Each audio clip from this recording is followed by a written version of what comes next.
Why pay the price? Why work this hard?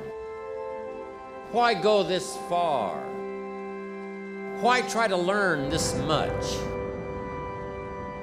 Why try to do it all? Here's another good answer to why. It's the second question. Why not? We all live in this world where our brains are keeping us in this box. Outside that box, on the other edge of suffering, is a world that's endless of opportunity. But we are afraid to go outside that box because in that box is comfortable. That's where the nice 4-lane highway's at. I know where the restrooms are at. I know where the gas stations are at. Outside that box, man, God gives you a shovel and says, man, start digging. That's not fun. But when you dig your own path to all kind of stuff that's unknown. All I put in my mind was, let's not quit yet. I'm gonna quit, but not yet. How many times do you have to hear, if nothing changes, nothing changes? And yet, somehow we expect things to change. We expect things to change. You think you're gonna get in better shape. You think you're gonna get more money. You think your relationship is gonna improve. You think you're gonna get promoted. You think you're gonna get a raise. You think the world is going to get better without you doing anything. But it isn't. Nothing is going to change unless you change what you're doing. You don't have to do a lot, you just have to do something. You walk up hills, you jump a little rope, you take a little tiny kettlebell, you do a couple cleans and presses, you do a few push-ups, you do a few sit-ups, you get your blood pumping, you're moving, you're alive, you're exercising. To say you don't have energy to exercise, that's crazy. Can you walk to the refrigerator? Then you can exercise. I'm not saying that you have to run marathons. You can exercise, and everyone should f***ing exercise. I mean, what makes people happy? Progress. When you do something that's incredibly hard and you push through it, your brain starts to have inner pride, not fake ego pride. Your goals or you're getting what you want doesn't make you happy. What makes you happy is who you become in pursuit of those goals. So the growth, the progress, even if you don't achieve it yet, but you start losing weight, or you start building muscle, or you start making your relationship better, or you start to build a business, the building, the progress is what makes you feel alive, because we're all made to either grow or die.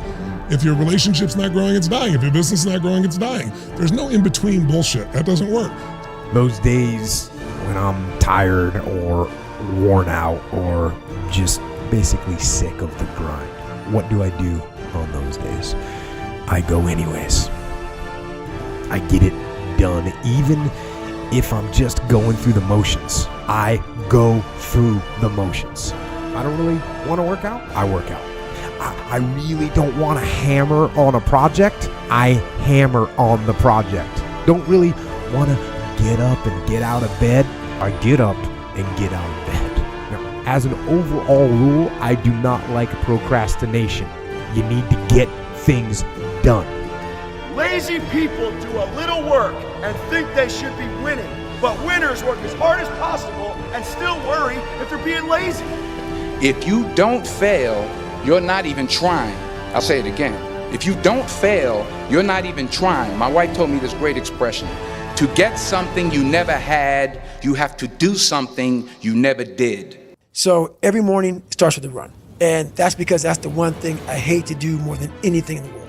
So that's like my cup of coffee. And I'm all about armoring yourself. So the second you leave your house, and the second you open your phone, the second you do any of that, you are now letting in poison in cancer.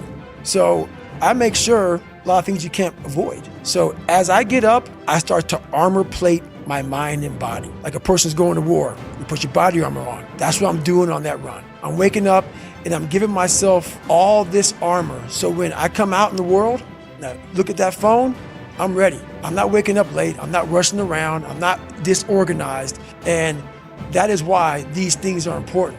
You have to wake up and you have to give yourself belief.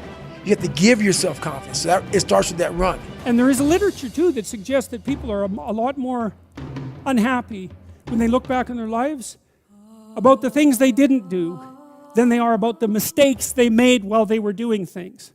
And so that's really worth thinking about too, because there's redemptive mistakes. And a redemptive mistake would be a mistake that you make when you go out and try to do something. You know, you think, okay, I'm going to try to do this. When you're not good at it, you make a bunch of mistakes. It's like, what's the consequence if you pay attention? You're not quite so stupid anymore. That's the thing, is you've been informed by the results of your errors. And If you want to know something about yourself, sit on your bed one night and say, what's one thing I'm doing wrong, that I know I'm doing wrong, that I could fix, that I would fix? You meditate on that, you'll get an answer. We're not on this stage just because of talent or ability. We're up here because of 4 a.m. We're up here because of 2-a-days or 5-a-days. We're up here because we had a dream and let nothing stand in our way. If anything tried to bring us down, we used it to make us stronger. We were never satisfied, never finished, will never be retired.